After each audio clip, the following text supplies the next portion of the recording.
many of you here, I am trying to contribute towards a renaissance in Africa.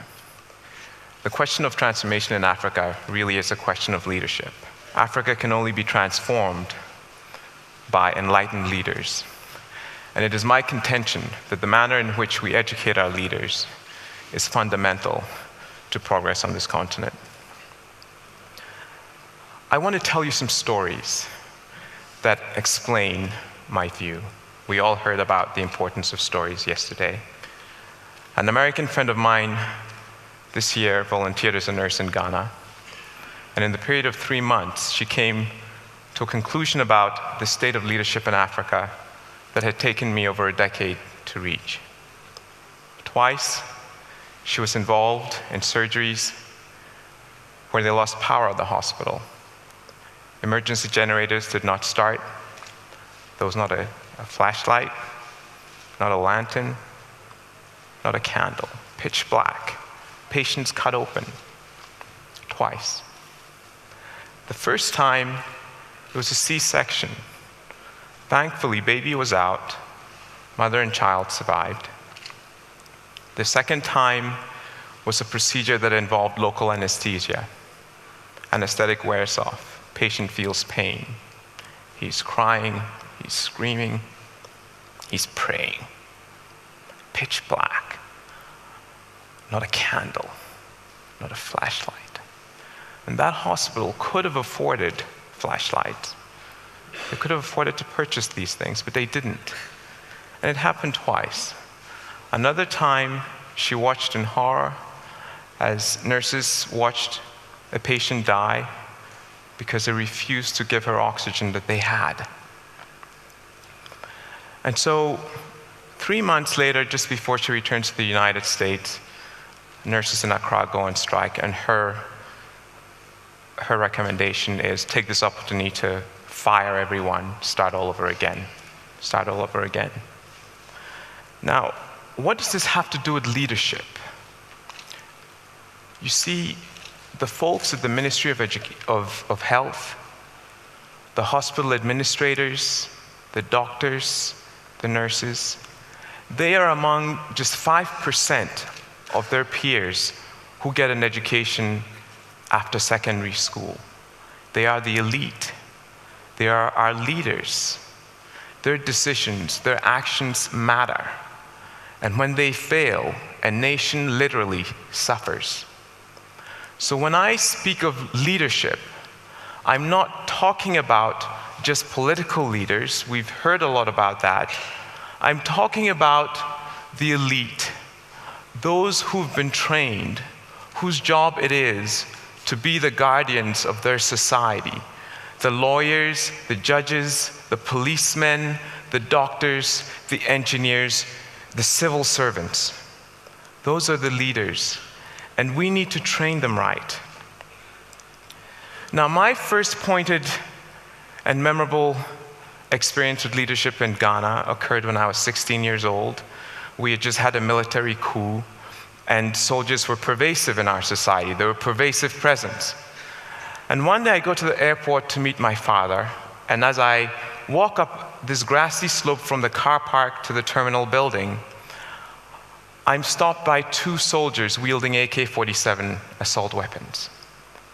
And they ask me to join a crowd of people that were running up and down this embankment. Why? Because the path I had taken was considered out of bounds, no signs to this effect. Now, I was 16.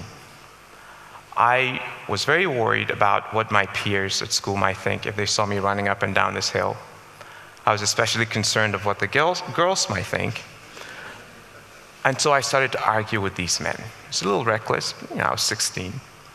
I got lucky. A Ghana Airways pilot falls into the same predicament. Because of his uniform, they speak to him differently. They explain to him that they're just following orders. So he takes their radio, talks to their boss, and gets us all released. What lessons would you take from an experience like this? Several for me. Leadership matters. Those men were following the orders of a superior officer. I learned something about courage. it was important not to look at those guns. And I also learned that it can be helpful to think about girls. So a few years after this event, I leave Ghana on a scholarship to go to Swarthmore College for my education. It was a breath of fresh air. You know, the faculty there didn't want us to memorize information and repeat back to them as I was used to back in Ghana. They wanted us to think critically. They wanted us to be analytical. They wanted us to be concerned about social issues. In my economics classes, I got high marks on my understanding of basic economics, but I learned something more profound than that, which is that the leaders, the managers of Ghana's economy, were making breathtakingly bad decisions that had brought our economy to the brink of collapse. And so here was this lesson again: leadership matters. It matters a great deal. But I didn't really fully understand what had happened to me at Swarthmore. I had an inkling, but I didn't fully realize it until I went out into the workplace and I went to work at Microsoft Corporation. And I was part of this team, this thinking, learning team, whose job it was to design and implement new software that created value in the world.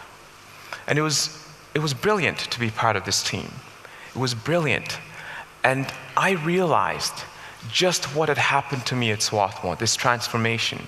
The ability to confront problems, complex problems, and to design solutions to those problems, the ability to create, is the most empowering thing that can happen to an individual.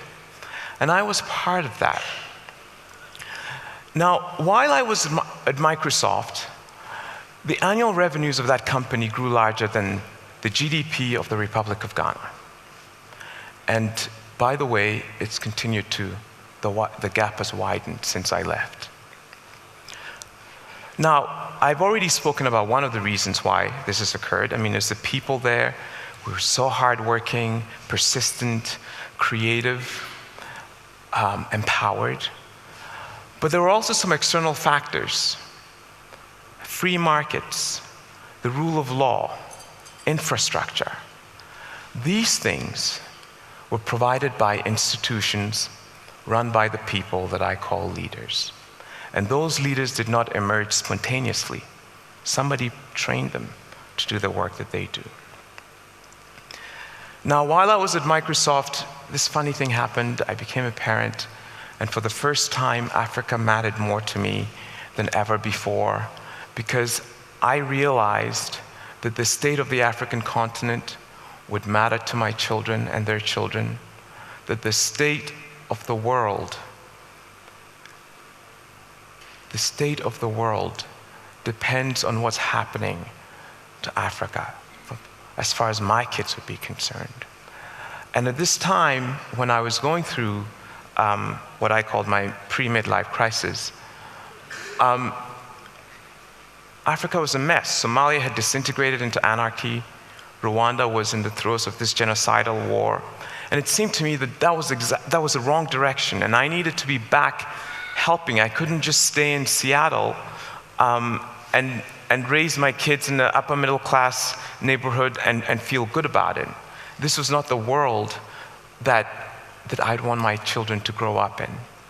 So I decided to get engaged, and the first thing that I did was to come back to Ghana and talk with a lot of people and really try to understand what the real issues were. And three things kept coming up for every problem: corruption, weak institutions, and the people who run them, the leaders. Now, I was a little scared because when you see those three problems, they seem really hard to deal with. And they might say, look, don't even try. But for me, I asked the question, well, where are these leaders coming from? What is it about Ghana that produces leaders that are unethical or unable to solve problems? So I went to look at what was happening in our educational system, and it's the same, learning by rote from primary school through graduate school. very little emphasis on ethics. And the average, the typical graduate from a university in Ghana has a stronger sense of entitlement than a sense of responsibility. This is wrong. So I decided to engage this particular problem because it seems to me that every society must be very intentional about how it trains its leaders. And Ghana was not paying enough attention, and this is true across sub-Saharan Africa, actually. So this is what I'm doing. I'm trying to bring the experience that I had at Swarthmore to Africa. I wish there was a liberal arts college in every African country. I think it would make a huge difference. And what Ashesi University is trying to do is to train a new generation of ethical, entrepreneurial leaders. We're trying to train leaders of exceptional integrity who have the ability to confront the complex problems, to ask the right questions, and come up with workable solutions. I'll admit that there are times when it seems like mission impossible. But we must believe that these kids are smart, that if we involve them in their education, if we have them discuss the real issues that they confront, that our whole society confronts, and if we give them skills that enable them to engage the real world, that magic will happen. Now, a month into this project, we just started classes, and a month into it, I come to the office and I have this email from one of our students, and it said very simply, "I am thinking now." And he signs off, "Thank you." It's such a simple statement, but I was moved almost to tears because I understood what was happening to this young man. And it is an awesome thing to be a part of empowering someone in this way. I am thinking now. This year, we challenged our students to craft an honor code for themselves. There's a very vibrant debate going on campus now about whether they should have an honor code, and if so, what it should look like.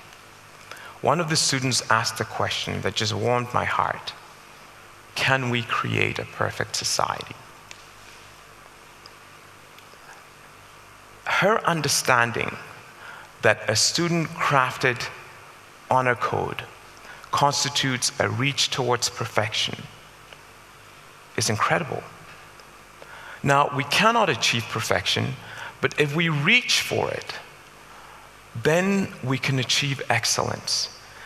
I don't know ultimately what they will do. I don't know whether they will decide to have this honor code, but the conversation that they're having now about what their good society should look like, what their excellent society should look like, is a really good thing.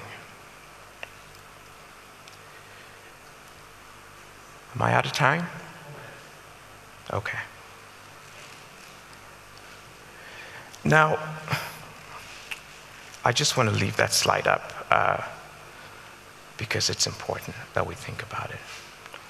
I'm very excited about the fact that every student at Ashesi University does community service before they graduate, that for many of them, it has been a life-altering experience. These young future leaders are beginning to understand the real business of leadership, the real privilege of leadership, which is, after all, to serve humanity. I am even more thrilled by the fact that last year, our student body elected a woman to be the head of student government. It's the first time in the history of Ghana that a woman has been elected head of student government at any university. It says a lot about her. It says a lot about the culture that's forming on campus. It says a lot about her peers who elected her. She won with 75% of the vote. And it gives me a lot of hope. It turns out that corporate West Africa also appreciates what's happening with our students. We've graduated 2 classes of students to date, and every single one of them has been placed. And we're getting great reports back from corporate Ghana, from corporate West Africa. And the things that they're most impressed about is work ethic. That passion for what they're doing, the persistence, their ability to deal with ambiguity, their ability to tackle problems that they haven't seen before.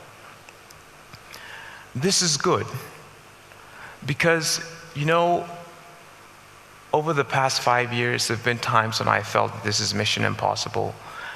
And it's just wonderful to see these glimmers of the promise of what can happen if we train our kids right. I think that the current and future leaders of Africa have an incredible opportunity to drive a major renaissance on the continent.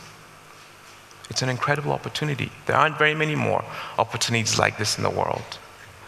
I believe that Africa has reached an inflection point with the march of democracy and free markets across the continent. We have reached a moment from which can emerge a great society within one generation. It will depend on inspired leadership. And it is my contention that the manner in which we train our leaders will make all the difference. Thank you. God bless.